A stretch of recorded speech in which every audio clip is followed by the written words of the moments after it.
이 사도 바울이 다메섹으로 가던 중에 예수님을 만난 사건은 사울 스스로에게나 또 교회와 인류 역사에 너무나 중요한 사건이기 때문에 사도행전에 보시면 3번씩이나 기록을 합니다. 첫 번째는 사도행전 몇 장에 나오죠? 9장에 나옵니다. 그 다음은 22장, 그리고 세 번째는 오늘 본문인 26장, 이렇게 3번이나 나와요. 근데 비슷한 내용을 다루고 있는데 조금씩 달라요. 그런데 오늘 이 본문 26장 14절은요.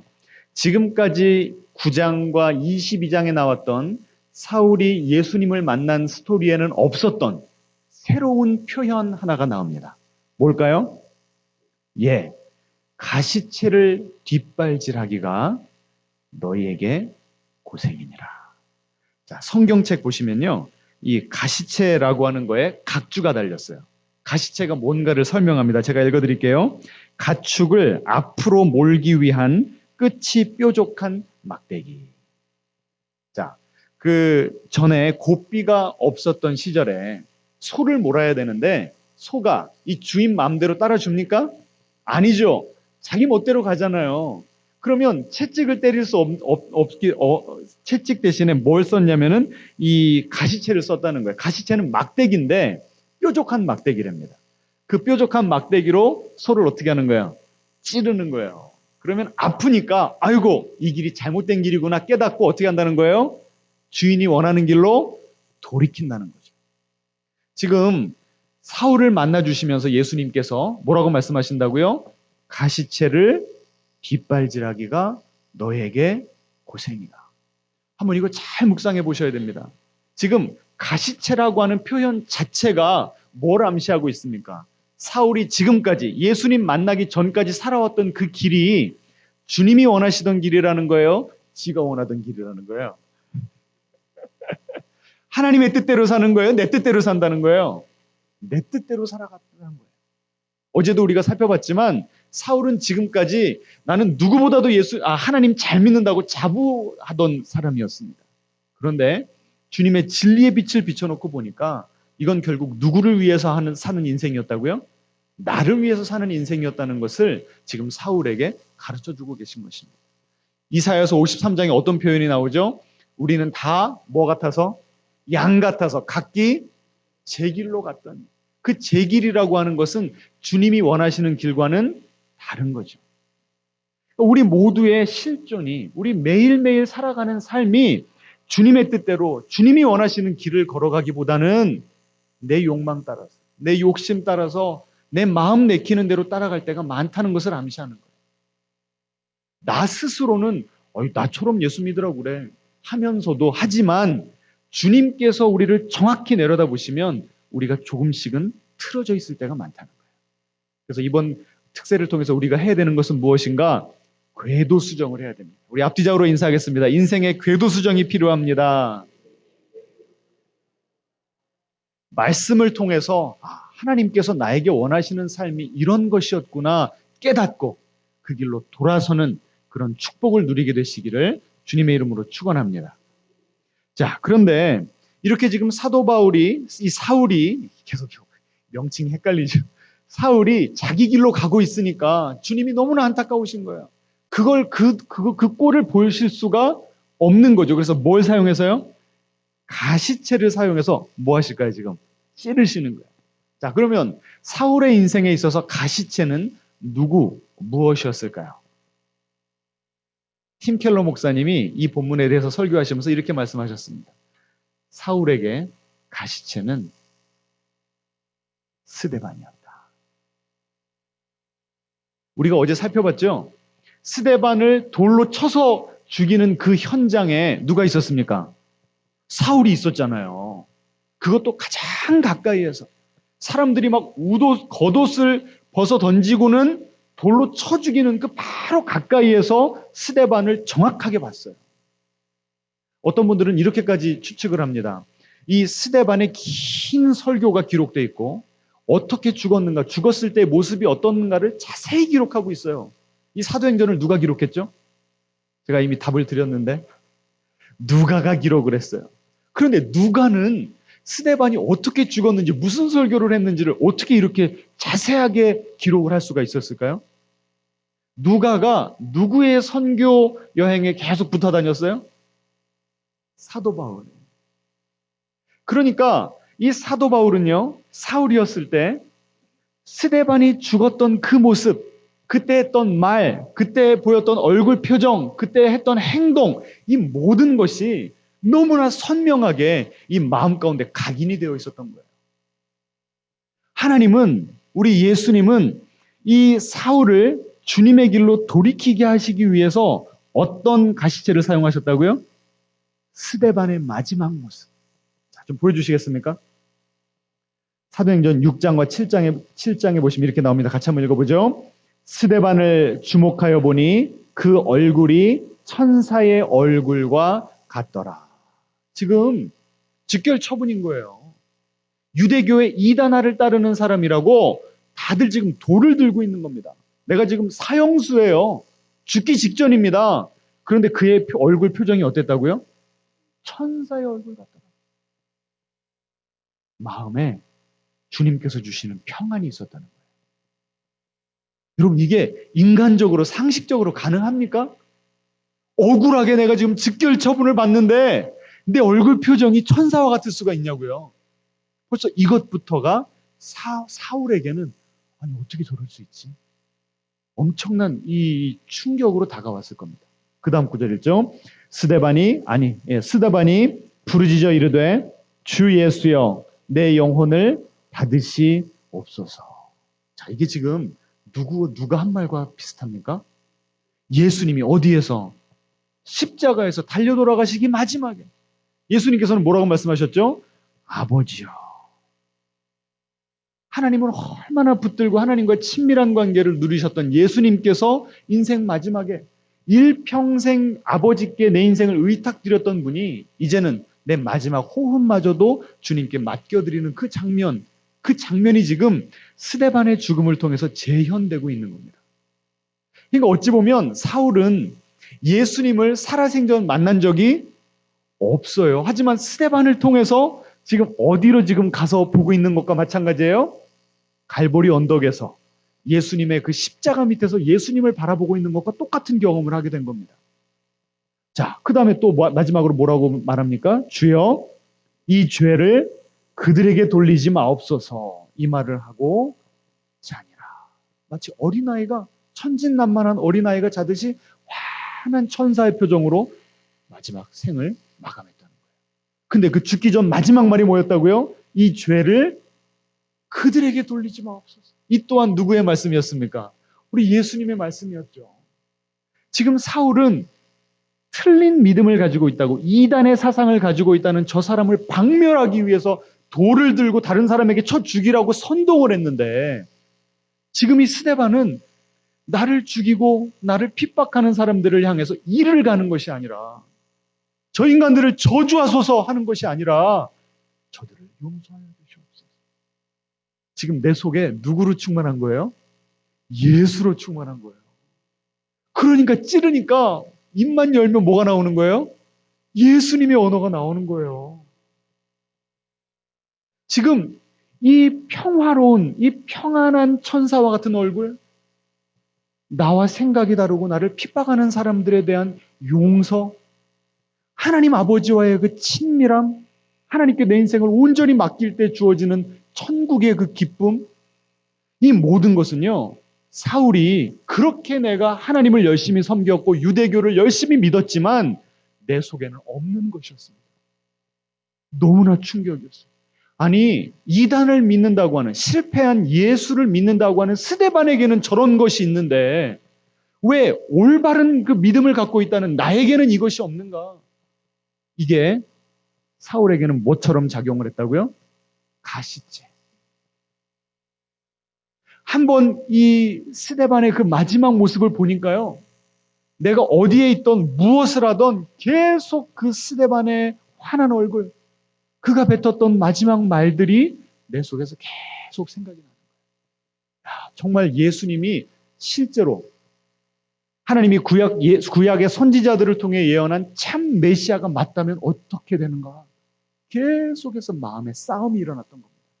제가 어제 말씀드렸죠. 이 사울은 질문하기를 거부했다고. 어제는 제가 너무나 길어질 것 같아서 자세히 말씀을 못 드린 거예요. 그건 반쪽 스토리입니다. 한쪽에서는 질문하지 않아요. 나는 진리를 가지고 있고, 나는 하나님을 제대로 믿고 있고, 나는 하나님을 제대로 알고 있어. 라고 하는 확신 때문에 질문하지 않는 신앙인이었습니다.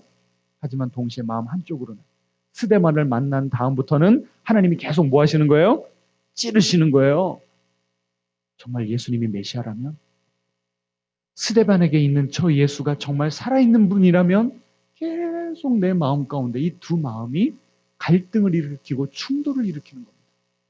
그런데 왜 사울이 돌아서지 못했을까요? 계속 찌르는데도 왜 자기 갈 길로 계속 가고 있었을까요? 돌아오려면 내가 포기해야 되는 것이 너무나 많아서. 나는 지금까지 이렇게 열심히 살았고 유대교에 이렇게 발을 깊이 담궜고 대제사장들이 나를 지금 인정해주고 있는 거예요. 그런데 내가 이 길을 돌이키면 어떻게 됩니까? 내가 지금까지 쌓아왔던 것을 다 포기해야 돼요. 나를 지금까지 인정해주던 사람들과 원수가 돼야 되는 거예요. 내 아군이 뭘로 바뀌어요?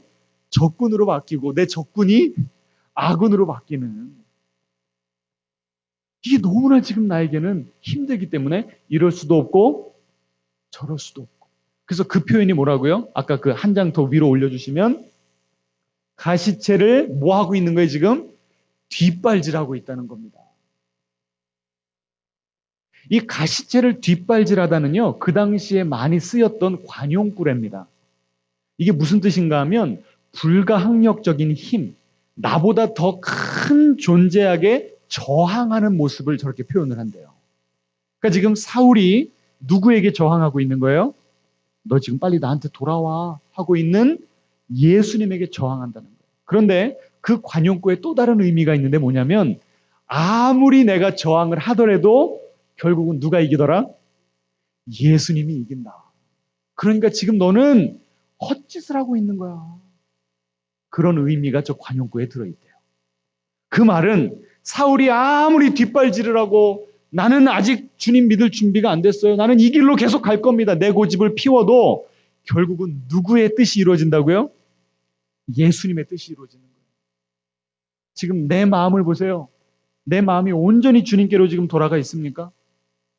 왜 이렇게 내 마음이 내 마음대로 안 되죠? 그래도 우리 새벽기도 오신 분들은 주님의 뜻에 따르려고 애를 쓰시는 분들이에요. 앞뒤자로 인사하겠습니다. 대단하십니다. 그런데 우리의 몸은 지금 이 예배당에 와 있는데 우리의 마음이 주님과 온전히 지금 일치가 되어 있냐고요. 그리고 우리의 전도 대상자들, 우리의 가족들을 보세요. 야, 저거 언제쯤 주님께 돌아오려고 그러나. 그런데 지금 그들이 하는 짓이 뭐라고요? 가시채를 뒷발질한대. 결국 누구의 뜻이 이루어진다고요? 하나님의 뜻이. 주님은 우리를 주님께로 그 마음을 돌리실 것입니다. 이번 특세를 통해서. 그리고 우리가 간절히 눈물로 기도하는 우리의 가족들의 마음을 주님께로 돌리실 줄로 믿습니다. 자, 그리고 마지막으로 볼 것이요. 가시째를 뒷발질하기가. 지금 네가 살아가고 이렇게 지금 살아가고 있으니까 누구에게 고생이라? 너에게 고생이라. 그럼 이것이 바로 우리 예수님의 우리를 향한 마음입니다. 보세요. 그 위에는 뭐라고 나옵니까? 사울아 사울아 어찌하여 나를 박해하느냐. 지금 예수님이 사울 때문에 마음이 너무나 아프시대요. 네가 왜 나를 이렇게 괴롭혀? 그러면 여러분 같으면 그 다음에 어떤 말씀을 하시겠어요? 야, 너 참 해도 너무한다. 너 때문에 내가 얼마나 힘든 줄 알아? 이렇게 따지시지 않겠습니까? 그런데 뭐라고 말씀하셨다고요? 네가 그렇게 나를 거부하고 네 고집대로 네 길로 가는 것이 누구에게 고생이니라? 너에게 고생이니라. 지금 누구 걱정을 해주시고 계세요? 지금 사울의 마음 가운데 일어나는 그 갈등을 한쪽으로는 내가 지금까지 갔던 길을 계속 가고 싶은데 또 한쪽으로는 스데반에게 있는 그 마음의 평안과 하나님과의 친밀함, 다른 나의 원수를 용서할 수 있는 그 넓은 마음, 그걸 갖고 싶은 양쪽 마음 때문에 계속 싸우고 갈등하다가 내 마음이 지금 소진되어 버리는 거예요. 힘이 다 빠져버린 그 내 마음의 상태를 지금 누가 알아주고 계세요? 예수님. 앞뒤자로 인사하겠습니다. 주님이 내 마음 알아주십니다.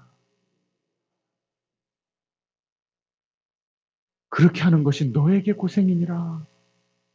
그 말 듣고요, 사울이 그냥 무장 해제가 되어버렸어요. 그 앞에 그냥 털썩 주저앉은 것입니다. 주님, 주님이 이기셨습니다. 내가 주님 앞에 항복합니다. 꼬꾸러진 거예요. 오늘 우리에게 이런 일들이 일어나기를 축원합니다. 그래서 오늘 설교 제목을요, 사랑에 항복하다라고 잡았습니다. 뭐에 항복하다고요? 사랑에 항복하다. 누구의 사랑? 우리 예수님의 사랑. 우리 예수님이 우리를 오래 참고 기다려주셨는데 그 오래 참음이라는 건요, 야, 내가 너 지금까지 몇 번 참은 줄 알지? 이제 35번밖에 안 남았어. 똑바로 살아. 이게 예수님의 오래 참음이세요? 아니에요. 네가 그렇게 나에게 불순종하면서 살아가는 그 모습이 결국은 너에게 손해야. 그것 때문에 네가 얼마나 힘드냐. 이제 너 그만 힘들게 살자. 주님께서 이렇게 말씀하시는 거예요. 여러분, 우리는 보통 생각합니다. 주님의 뜻에 순종해야 된다고 할 때 우리는 어떻게 생각하냐면 내가 주님께 호의를 베푼다고 생각하는 거예요.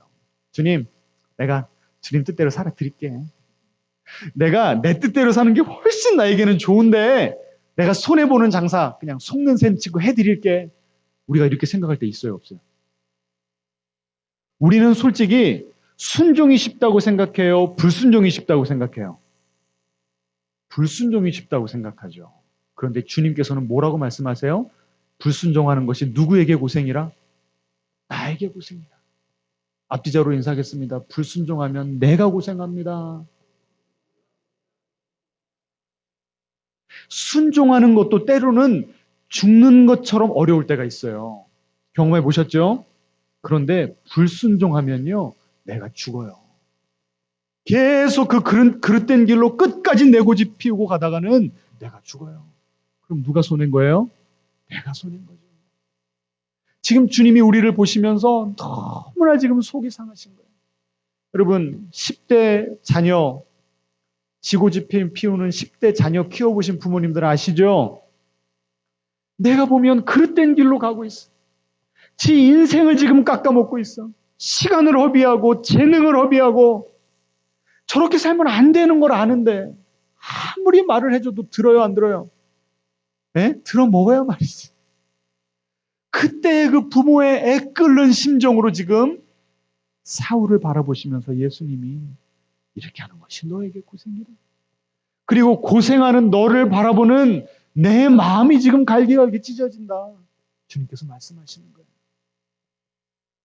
사울을 만나주신 주님, 그 영광의 임재로 찬란한 빛으로 사울을 압도해버리셔서 사울이 거기에 꼬꾸라졌어요. 그런데 꼬꾸라진 다음에 주님의 음성을 들으니까 주님은 나를 그 영광으로 그 힘으로 밀어붙이고 윽박지르시는 분이 아니라 너무나 부드럽게, 너무나 안타깝게, 너무나 섬세하게 내 마음을 알아주시고 어루만지시고 도전해 주시는 거예요.